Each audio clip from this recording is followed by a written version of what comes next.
Hey folks, this is Randy Gold, Trout Magnet Man here with you. Been a while since I've done a video. Hadn't been out fishing, been under the weather. It's been bad weather on top of that. So when the weather was halfway decent to go, I couldn't go. Got cold, sinus issues, all that stuff comes along with winter and getting older. But anyway, gonna try to get out when I can. I'm not exactly a fair weather fisherman, but the older I get, the more I like to fish in fair weather. I don't like the cold and the bitter wind. I just don't do that anymore. But didn't do an unboxing, which I normally would have, but this rod came in at 9:30 last night. That's the latest ever had a postman deliver one. I'm sure they're backed up with Christmas and all. But this is a 2018 Olympic Graphiteleader Corto 6'10" Ajing rod. And the reason I bought this rod, there's a couple of companies in Japan, when you're looking for the ultralight to Ajing, Maberu rods that really kind of stand out. Olympic Graphiteleader is one of those companies, and Evergreen is one of those companies. I can't quite find where I want to get my Evergreen rod at yet, but I'm going to get an Evergreen rod. I wanted to try an Olympic Graphiteleader.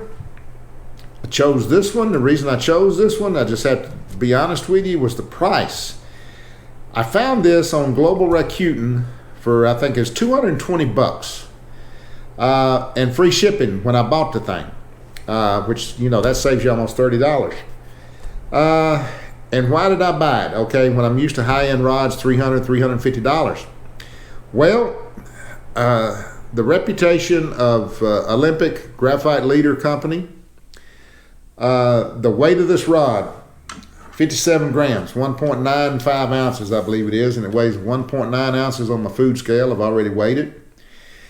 This rod comes with Fuji titanium frame guides with the new 6S inserts that quite a few manufacturers I've noticed are starting to really pick up in Japan. I think it's probably a great alternative to Torzite, although they're not as light as Torzite, but they're much lighter than normal 6 guides because they've reduced the thickness of the insert in half, and I think a lot of rod manufacturers are going to that on account of the cost of Torzite. The cost of Torzite is through the roof, and they're still selling rods with Torzite, obviously, and will be. But anyway, I think they're trying to save a little money here. But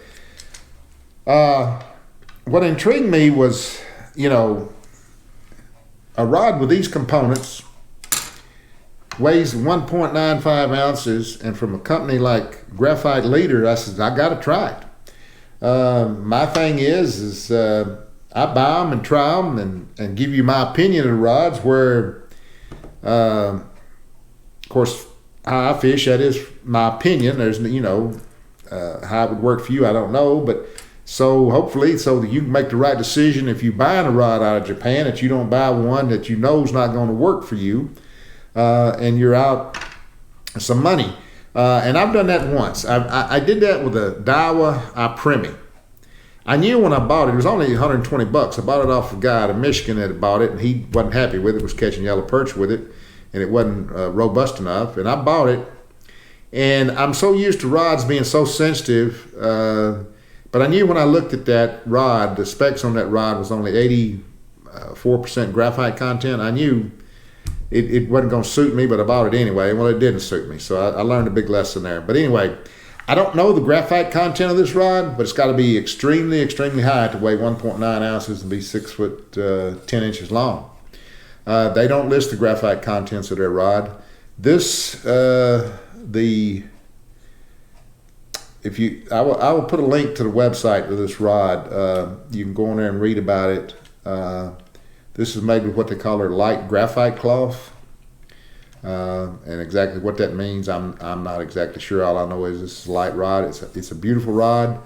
It's very understated in aesthetics. It has a red winding check here, some red thread right here, and the rest of the thread on all the guides is black. So it's very understated, but it's truly a beautiful rod, and the build is just absolutely impeccable. Which I had been told that buying a rod from Graphiteleader. You know, I've compared this to the build of the Tenru Lunakai, which the build of it's impeccable too, but you can see with this rod, you can see, it's like, you can't even see hardly any of the lacquer on the guide frames. I mean, you don't, I don't see any, but of course my eyes are not what they used to be. But anyway, the build of this thing's impeccable. And we always ask ourselves when we buy one of these rods, okay, what am I going to do with this rod? What would most folks do with this rod? Well, you know, I don't know what most folks would do. I know what I would do. I would fish this rod for big bluegill, smallmouth, white bass, shell cracker. I would take this rod with me to Dale Hollow when I go in the spring to do bluegill fishing, but you get into so many smallmouth up there, you better have a rod that can turn them. This rod can do that. This is the most rigid Ajing rod I've ever seen, or that I have. I've bought, and I've got 4 or 5 Ajing rods, but this joker, as you can see, it's extra fast. I mean, it's something, and it has some serious butt to it for an ultralight rod. This is 8.1 millimeter, I think it is, down here on the butt. I think I said the top is 0.7 of a millimeter, which is a solid tip, which is great for us trout magnet users that work a microplastic for trout. There's a big debate in the trout magnet community about which rod is best for fishing a trout magnet. The majority of people think a fast, extra fast rod is the way to go, and I do too. And that's, you know, when I started buying these Japanese rods, I saw my catch rate increase because of the fast and extra fast tips. And, you know, this rod, if you want to go out and you think this is going to be a crappie rod, well, sure, you're going to catch crappie, but you wouldn't want to take this rod for crappie fishing if that's what your target species was for the day. It's too stiff. It's very rigid. Gonna get this out as soon as I can to test it out. The white bass are below nickeljack, so it'll give me a good test. You can use any line with this. I think I told you it was rated, or if I didn't, I'll tell you. It's rated 4-pound test max line, and the lure rating is 0.5 gram to 8 grams. So, you know, this is going to be a pretty robust rod, but it's absolutely, it's everything that I'd been led to believe it was as far as the build quality. And, you know, for $220, of course, you know, I don't know if they'll have that free shipping deal on again or not, but even without the free shipping, you're looking at $250, and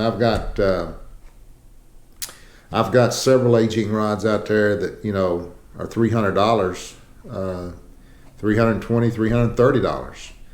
So this is a bargain. You know, I mean, I haven't fished it yet, but I'm telling you, it's a bargain. It's an absolute bargain if you're looking for an Ajing rod. But make sure you know what an Ajing rod is. And this, to me, it is an Ajing rod. There's no, you know, the last rod I got, the Tenru Lunakai, is a light game rod. And there's a couple of companies in Japan that are doing that. They're calling it /Ajing Maberu, which is somewhere in the middle. This one's not in the middle. This is a true Ajing rod, and it's stiff, it's rigid. But that's good, because you're probably going to feel anything that sniffs this rod. And, you know, I'm going to get an evergreen rod, which is, I think, Graphiteleader Olympic company makes the blanks for evergreen, but I'm not sure on that. My next rod purchase, or I shouldn't say my next, but what I'm looking at is I've got all Ajing rods I want. This rounds it out. I wanted to see what one of Japan's top rod manufacturers companies put out, and I've seen it, and it's a beauty. It's just no way around it. It's just an absolute beauty. And they sell some rods. I'd like to have, some Maberu rods, but unfortunately they're $600, $650. I don't think I'll be getting any of them. I don't think. But I want to try the evergreen, and I want to focus. While the evergreen limber tip is kind of, I'm not exactly sure what they rate it as. I can't find that out yet. But I don't think it's an aging rod. It's got a pretty soft tip from what I understand, but I want to try out an Abu Garcia Real Finesse, the Eradicator. It's one of the rods coming out of Japan now that's considered a light game rod. It's not an aging rod. It's not a Meibu rod. It's somewhere in between. And I really want to focus on those, and I want to focus on next reel. I'm hoping, of course, this is going to stretch out over a period of months. The next reel I hope to get is going to be the Daiwa Exist. I want to try a flagship reel just once, just one time, and that's certainly enough of what they cost. So anyway, I hope. I got more gear coming. My landing net, the booze drag checker, and of course some more jig heads. And I will be doing reviews of the landing net and the booze drag checker, which I'm really looking forward to working with that thing. But anyway, I hope those of you who were able to do some fishing. I hope you were catching fish. I hope you were having fun. I hope everybody's doing well. I appreciate the support on the channel. It means a lot to me. I started this, just wanted to help people navigate these waters, to buy some JDM fishing tackle. That's working out. I'm happy to say I've helped several dozen people go down that road that want to go down that road. And that's the only reason I started the channel. The fishing is just kind of extra, something thrown in there, to see. But it's when you become a tackle enthusiast, I won't say it becomes all about the tackle, because it doesn't, because I love fishing. But when you become a tackle enthusiast, it's kind of a curse. You just you buy all this stuff, and you just want to buy more. You just want to keep testing it out, and I guess it's pretty close to an avid gun collector. But anyway, hope everybody's doing well. And once again, thank you for the support of the channel. It's really appreciated. And we'll be seeing you again sooner than later. And sore lip 'em all, and life is good.